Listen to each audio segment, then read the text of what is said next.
Ini nggak bisa dipegang, ini nggak bisa dipegang, dia tuh nggak bisa dipegang, nggak bisa dipegang dia tuh. Jadi dia tuh cuma diem gini, terus menghadap ke depan tanpa melihat ke saya sedikit pun.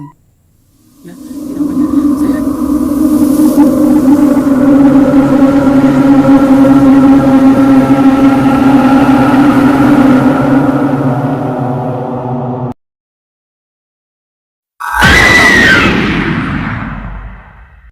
Halo, assalamualaikum warahmatullahi wabarakatuh. Bersama saya Fitri di channel Cerita Fitri. Oke, bagi kalian yang penakut silahkan skip video ini. Bagi kalian yang penasaran tentang kisah-kisah horor, silahkan pantengin video ini sampai selesai. Oke, kali ini saya akan menceritakan tentang kisah yang saya alami sendiri di tahun 1997. Kisah itu masih sangat jelas teringat oleh saya karena memang itu pengalaman pertama saya yang tidak pernah saya lupakan sampai saat ini ya. Pada saat itu saya masih ingat betul bahwa selalu ada kegiatan yang saya lakukan setiap sore setelah maghrib, itu yaitu mengaji di sebuah masjid di tengah desa tempat saya waktu itu. Kala itu nggak hanya saya sebenarnya, dari tempat tinggal saya itu ada beberapa teman, sebut saja namanya Dewi dan Susi. Dewi dan Susi ini kakak beradik ya, dan itu keduanya ini di atas saya, jadi saya yang paling kecil. Ada juga namanya Doni, itu satu lighting di bawah saya. Kami berempat ini selalu mengaji bersama. Kebetulan Dewi dan Sari ini jauh di atas saya, jadi pada saat itu saya kelas 1, si Dewi ini dia itu kelas 5 SD, dan si Sari ini kemungkinan kelas 4 SD. Jadi memang saya itu agak paling kecil ya di situ. Walaupun paling kecil Doni, tapi untuk yang perempuan, si Dewi dan si Sari ini saya yang paling kecil. Saya ingat banget, karena itu belum puasa, jadi mendekati bulan puasa kali ya. Itu habis maghrib, itu ada pengajian di sebuah musola, tidak musola, di masjid dekat saya. Tapi waktu itu masjidnya itu belum sebesar sekarang, masjidnya itu masih kecil, dan jalan menuju ke masjid itu nggak seramai sekarang. Jadi jalannya itu masih belum aspal ya, jadi masih jalan kecil gitu.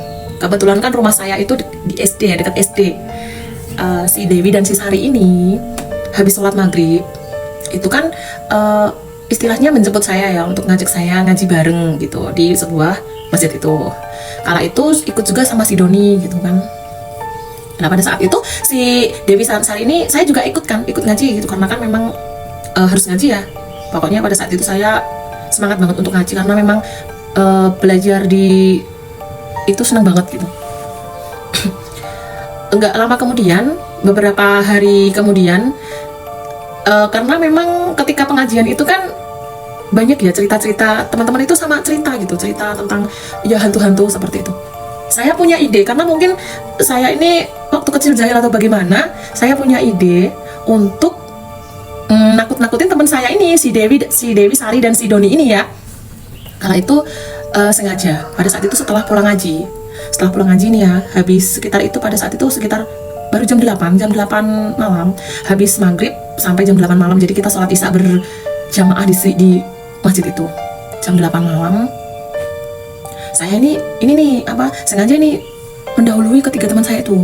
Saya sengaja mendahului tiga teman itu, saya lari duluan dengan alasan saya itu pokoknya pengen cepet-cepet pulang kayak gitu. Nah pada saat itu sengaja saya berhenti di sebuah gang kecil menuju ke rumah saya dan juga teman saya itu. Seingat saya itu kayak jalannya itu masih kayak batu-batu yang disusun, batu-batu alam yang disusun itu loh ya. Jadi memang jalannya itu nggak aspal kayak sekarang, nggak. Lah saya itu bersembunyi di belakang pohon. Kala itu saya ingat banget, itu pohonnya itu kayak pohon terbesi ya. Nah di belakang pohon itu cepet-cepet memakai mukena saya cepet-cepet memakai mukena. Tiba-tiba ketika saya memakai mukena, lah saya itu kan gimana ya, melihat ke teman-teman saya itu masih jalan bertiga. Ada Dewi, ada Sari, ada Doni. Dia itu masih jalan, saya masih melihat mereka, karena pada saat itu memang kan remang-remang ya jalannya. Saya di sana pakai rukuh, karena pada zaman itu kan beda ya dengan sekarang. Rukuhnya itu masih rukuh yang polos, putih polos. Saya meletakkan tas saya di bawah kaki saya, terus saya pakai kerudung gitu kan. Ribet banget pakai kerudung itu, masih kecil ya, saya kelas 1 SD atau kelas 1 SD, saya benar-benar kelas 1. Ketika pakai kerudung, ketika memakai gini kan, gini. Nah, tiba-tiba hawa di sekitar tempat saya berdiri itu seperti dingin, benar-benar dingin gitu kan. Tapi saya nggak peduli itu ya, saya nggak peduli. Karena memang saya pada saat itu memang bukan tipe anak yang penakut gitu. Jadi saya berdiri sambil bawa bawa mukena berdiri di belakang pohon terbesi itu tadi, sambil celingak-celinguk melihat ketiga teman saya itu masih cerita-cerita di jalan gitu kan. Kok saya lihat lagi, kok lama sekali, saya pikirkan kok lama sekali ya. Oh, saya masih melihat itu, kok jalannya kok pelan-pelan sekali kayak gitu. Oke lah, saya kembali berdiri di belakang pohon besi sambil menunggu mereka lewat. Rencananya saya akan ngageti ketiga teman saya itu, udah gitu kan, nggak mukena gitu kan. Karena kan pasti ketiga teman saya itu mikirnya saya sudah sampai rumah kan. Tapi tak lama kemudian saya itu, kalau ingat saya sumpah, tiba-tiba itu ada yang deketin saya. Saya nggak tahu jalan atau bagaimana, saya nggak ingat. Yang jelas tuh ada seseorang, tingginya itu lebih tinggi dari saya. Saya itu ya kemungkinan di bawah pundaknya. Dia itu berdiri dekat saya. Tapi saya nggak habis pikir, dia itu juga pakai mukena sama seperti saya. Wajahnya saya nggak begitu lihat, yang jelas remang-remang, dan saya sama sekali nggak berpikir itu sesuatu yang menyeramkan atau menakutkan. Saya hanya mikir, saya kira itu teman saya yang lain dari gang lain ikutan sama saya untuk jahili teman saya tadi gitu kan. Saya mikirnya gitu. Jadi dia itu cuma diem aja berdiri di dekat saya dengan memakai mukena. Saya nggak tahu itu mukena atau apa. Yang jelas dia putih. Saya nggak lihat tangannya, saya nggak lihat kakinya. Yang jelas dia itu putih gitu aja. Terus wajahnya itu menghadap ke depan seperti ini. Sedangkan saya itu hanya telinga-telinguk gitu ya. Saya hanya telinga-telinguk gitu saja.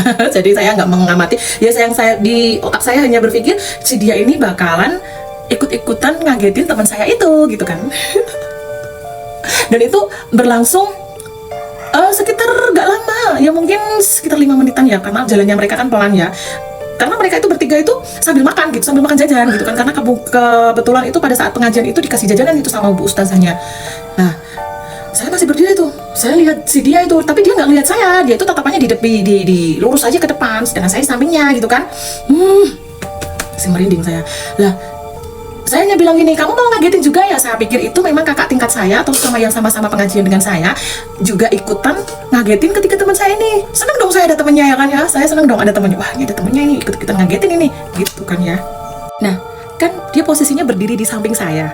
Lah, otomatis saya dong tanya, Mbak gitu, saya pikir itu tuh perempuan ya, karena kan pakai mukena, nggak mungkin kan laki-laki pakai mukena. Mbak, melu ngageti konsol nih toh, kayak gitu. Saya pikirnya, saya tanya kan, Mbak melu ikutan itu ngagetin sama teman-teman saya gitu kan, saya tanya gitu. Dia tuh diem aja bro, dia diem aja, tidak ada respon. It's okay lah ya. Saya juga, sebentar lagi mereka lewat Mbak gitu kan, saya bilang gitu, sebentar lagi mereka lewat, karena kebetulan mereka udah mau deket kan. Nah, ketika mereka yang bertiga ini tadi itu mendekati saya, mendekati ke itu tempat rembesi yang saya sembunyi itu tadi. Dekati, saya kan otomatis kan itu ya, mau mau ngajak si mbak yang pakai mukena ini tadi untuk ngagetin teman saya gitu kan. Lah, ayo siap-siap gitu kan, ayo mbak siap-siap, mereka sudah dekat kayak gitu, mereka pasti dekat, ayo mbak kaget mbak gitu kan, saya bilang gitu kan, antusias banget. Tapi apa responnya ketika saya, ayo mbak udah deket mbak. Ini nggak bisa dipegang, dia tuh nggak bisa dipegang dia tuh. Jadi dia tuh cuma diem gini, terus menghadap ke depan tanpa melihat ke saya sedikit pun. Ya, jadi tahu kan ya, saya hanya melihat di wajahnya di sini. Itu pun remang-remang, nggak jelas. Aku nggak jelas lihat wajahnya itu, nggak jelas. Nge-freeze dong saya, diem dong. Kok dia diem? Kok nggak bisa dipegang kan gitu kan? Kok nggak bisa dipegang? Bayangin nggak bisa dipegang dia itu. Tanpa pikir panjang, aku lari, bener-bener lari menuju ke samping, menuju ke rumah aku tentunya kan ya, menuju ke rumah aku. Nah, kenapa itu kakiku itu untuk lari itu nggak bisa sebenarnya, tapi berat banget aku mau lari, ya Allah. Aku tuh doa yang saya ingat pada saat itu tuh hanya Allahu Akbar. Dan saya itu mendengar teman saya di belakang itu pun ketawa gitu ya. Mungkin ketawa ngelihat saya lari pontang-panting itu tadi, tapi saya ya Allah sulit banget, kayak lari itu nggak sampai ke rumah saya gitu ya, nggak hanya sampai di situ. Ya nggak hanya sampai di situ, ya nggak hanya sampai di situ. Pada saat saya lari itu, saya sempat melihat ke bawah kakiku. Ya di bawah kakiku itu kayak ada yang itu, kayak ada yang megang. Jadi kakiku itu kayak ada yang megang gitu kan ya, ada yang megang gitu. Saya nggak tahu itu apa. Mata saya memang saya sengaja untuk tidak memfokuskan apa yang ada di bawah. Tapi sempat teman saya bilang, yang di belakang itu bilang kayak saya itu seperti berjalan. Kemudian ada kayak karung gitu ya, yang karung itu yang nyerimpet, apa ya bahasa Indonesianya, kayak ada yang nyangkut di kaki saya gitu. Jadi ketika saya jalan tuh serak kayak gitu loh. Saya nggak tahu itu apa. Dan setelah sampai di depan rumah saya, di halaman saya, barulah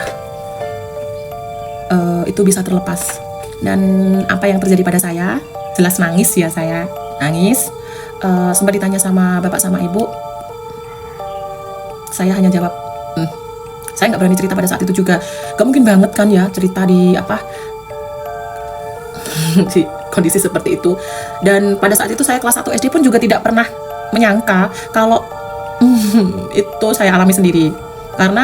Tapi satu yang dapat saya petik pada saat itu, saya nggak boleh jahil. Saya nggak boleh jahil. Setelah itu saya nggak berani lagi jahil-jahil masalah itu ya, karena memang nggak enak banget kalau memang kita niatnya jahil tapi malah endingnya kita sendiri yang dijahilin, ya kan ya. Sejak saat itu saya nggak mau lagi ngaji habis maghrib di sana. Itu pengalaman saya pertama kali, dan saya nggak ingin mengulang untuk yang selanjutnya. Setelah itu memang setelah saya mengalami hal itu, karena cerita ini pun ya saya menceritakan itu beberapa bulan setelah saya melalui itu. Jadi teman-teman saya yang bertiga itu nggak tahu, mereka nggak tahu kalau saya itu melihat hal itu gitu. Yang mereka tahu hanya saya pakai mukena sambil lari nangis jerit-jerit, dan di kaki saya itu kayak kesangkut kayak kresek putih gitu. Mereka nggak mikir saya itu ada apa gitu, enggak. Dan saya juga nggak berani cerita ke orang tua saya juga soal itu kan. Yang jelas saya nggak mau ngaji lagi habis maghrib. Jadi itu pertama saya mengalami itu, dan saya nggak ingin mengulangi lagi. Selanjutnya saya hanya ngaji ikut TPA di desa saya itu sebelum maghrib. Jadi nggak mau habis maghrib itu saya ngaji, nggak mau. Setrauma itu aku nggak mau lagi. Oke, itu tadi cerita saya, pengalaman pertama saya melihat hal-hal yang seperti itu. Saya tidak tahu itu apa, entah apa, saya nggak berani. Bahkan sampai saat ini pun saya membayangkan itu, saya masih merinding.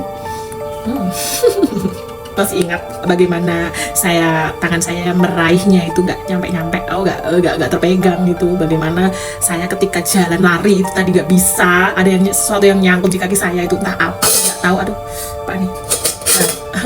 Nah, saya masih belum terjawab, karena pada saat itu saya sampai di halaman rumah saya, si kresek itu nggak ada. Si kresek yang kata teman saya itu nggak ada. Dan kalau dinalar, itu kresek apa kan nggak mungkin kresek kan ya. Jangan bilang itu yang berdiri di samping saya itu, jangan bilang, saya nggak tahu. Saya nggak mau tahu juga. Dan ya itu yang pengalaman pertama saya. Masih ada pengalaman saya yang lain, next akan saya ceritakan di channel ini juga. Dan juga ada beberapa koleksi cerita saya dan teman-teman saya yang banyak banget. Kemarin sempat saya berkolaborasi dengan teman-teman saya, dan mereka sudah ngirim via email juga. Nanti akan saya bacain ceritanya, oke? Mungkin cukup sekian dari saya. Jika ada salah kata ataupun apa, maklumlah ya, saya masih pemula.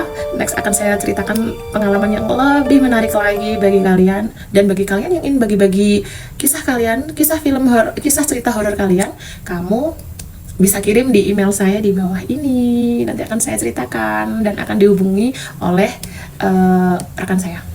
Oke? Dadah. Sampai bertemu di video selanjutnya. Oke, dadah. Assalamualaikum warahmatullahi wabarakatuh.